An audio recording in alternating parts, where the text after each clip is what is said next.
Actually ఈ trailer release function చాలా పెద్ద ఫంక్షన్గా ముందు ఆలోచించాం. కానీ 9వ తారీఖున ఈ సినిమా రిలీజ్ చేయాలని నిర్ణయించబడింది. ఫస్ట్ టైం అఫీషియల్గా నేను ఈ సినిమా 9వ తారీఖు రిలీజు అని చెప్తున్నాను. యాక్చువల్గా 2వ తారీఖు రిలీజు, అంతకుముందు రిలీజు అనుకున్నాం.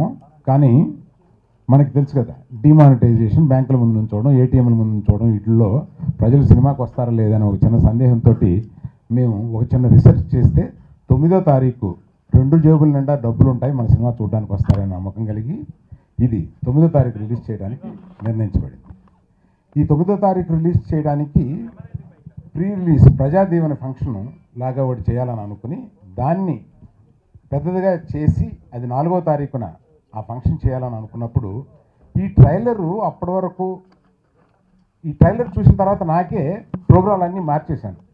ఈ ట్రైలర్ చూసిన తర్వాత ఎగ్జైట్మెంట్ వచ్చి ఈ ట్రైలర్ ప్రజల్లోకి ముందు వెళ్ళిపోతే బెటరు అని అనిపించి ఈ ట్రైలర్ లాంచ్ ప్రోగ్రామ్ని మామూలుగా నిన్న పొద్దున అనుకుని గబగబా ఇవాళ పెట్టాం అనమాట.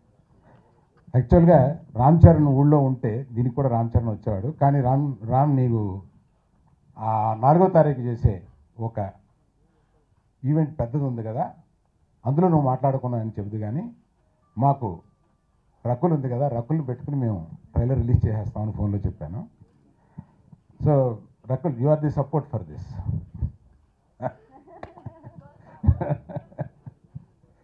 సో సినిమా గురించి చెప్పడానికి ఇంకా మేము మా ఆశలు ఏంటంటే మామూలుగా 4వ తారీఖున ఒక పెద్ద ఫంక్షన్ చేసి అక్కడి నుంచి వైజాగ్, తిరుపతి, విజయవాడకు కూడా వెళ్ళి ఈ సినిమా గురించి ఎలుగెత్తి చెప్పాలన్నంత కోరిక ఉంది.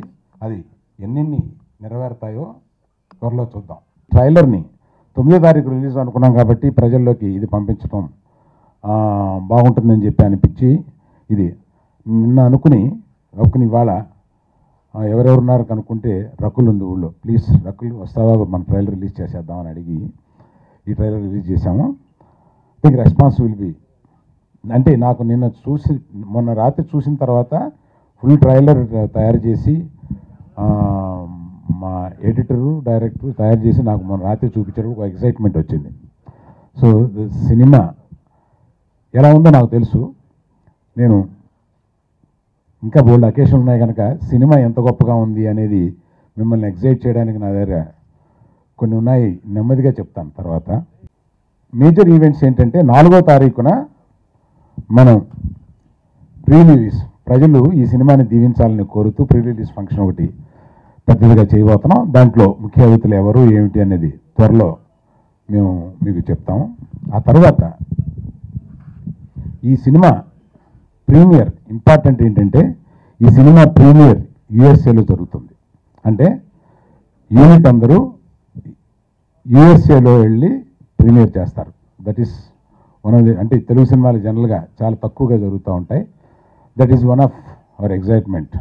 అంటే ఇలా వెళదామని అనగానే మా యూనిట్లో డైరెక్టర్ గారు, ఏంటి సార్ ఓవర్ కాన్ఫిడెంట్గా ఉన్నారు మీరు, అంటే యూనిట్ని తీసుకెళ్ళి యూఎస్లోనే ప్రీమియర్ చేసే అంత కాన్ఫిడెంట్గా ఉన్నారేంటి అని అన్నారు. అటువంటి కిక్ ఇచ్చింది సార్ మీ సినిమా చేసిన తర్వాత చూస్తేను అని చెప్పాను. సో ఈ 2 మేజర్ ఈవెంట్సే కాకుండా ఈ మధ్యలో వైజాగ్, విజయవాడ, తిరుపతి కూడా వెళ్ళాలని కొన్ని ప్రయత్నాలు జరుగుతున్నాయి. అవి సక్సెస్ అవుతాయని ఆశిస్తున్నాను. సో ఈ యూనిట్ని రిలీజ్కి ముందే ఈ చోట్లకు తీసుకెళ్లాలని ప్రయత్నాలు జరుగుతున్నాయి. 2 స్టేషన్స్ కన్ఫర్మ్ అయినాయి, న్యూజెర్సీ అండ్ శాన్ ఫ్రాన్సిస్కో. 3వ స్టేషన్లో కూడా ప్రీమియర్ చేద్దామని అనుకుంటున్నాం. These 2 are confirmed. Total unit అక్కడికి వచ్చి ప్రీమియర్లో పాల్గొంటుంది. That is what I wanted to share with you. Thanks. అతిథులు అందరికీ నా హృదయపూర్వక నమస్కారములు. చిరంజీవి గారు కెరీర్ స్టార్టింగ్లో ఆల్మోస్ట్ ఆల్ ఖైదీ కన్నా ముందు సినిమాలు కోతలు రాయడని,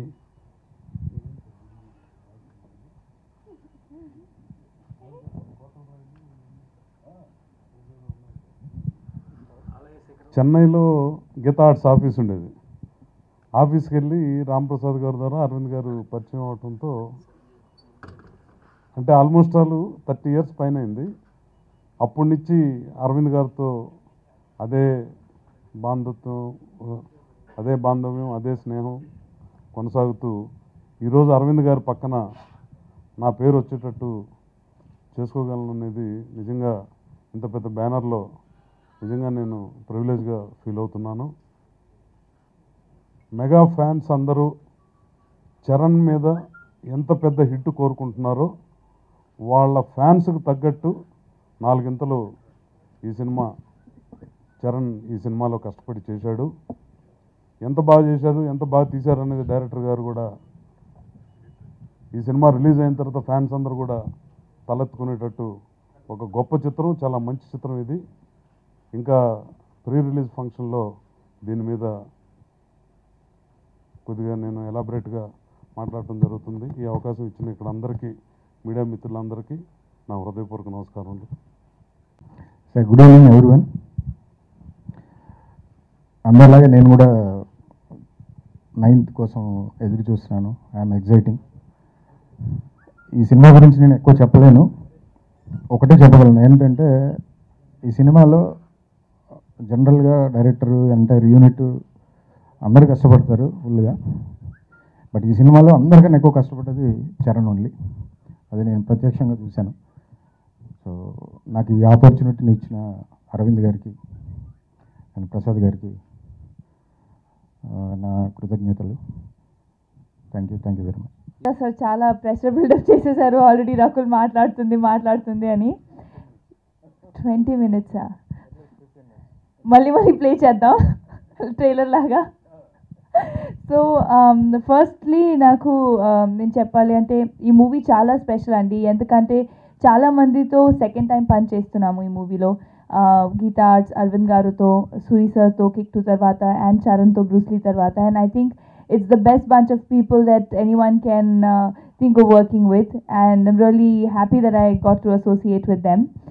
And ee movie vachin mundu, this was one of my favorite films Tamil lo, and నేను obviously అనుకోలేదు రీమేక్ ఉంటుంది వస్తుంది అని. But it was a film that I really liked, and such an intelligent screenplay. So ఈ movie వచ్చి వెంటనే నేను చాలా జంప్ చేసి ఎక్సైట్ అయ్యి ఈ మూవీ ఎలాగైనా చేయాలి, ఎందుకంటే అందరికీ ఎంత మంచి క్యారెక్టర్ ఉంది. ఆ మూవీ కూడా తెలుగు సినిమా కోసం ఒక కొత్త స్క్రీన్ ప్లే ఉంటుంది.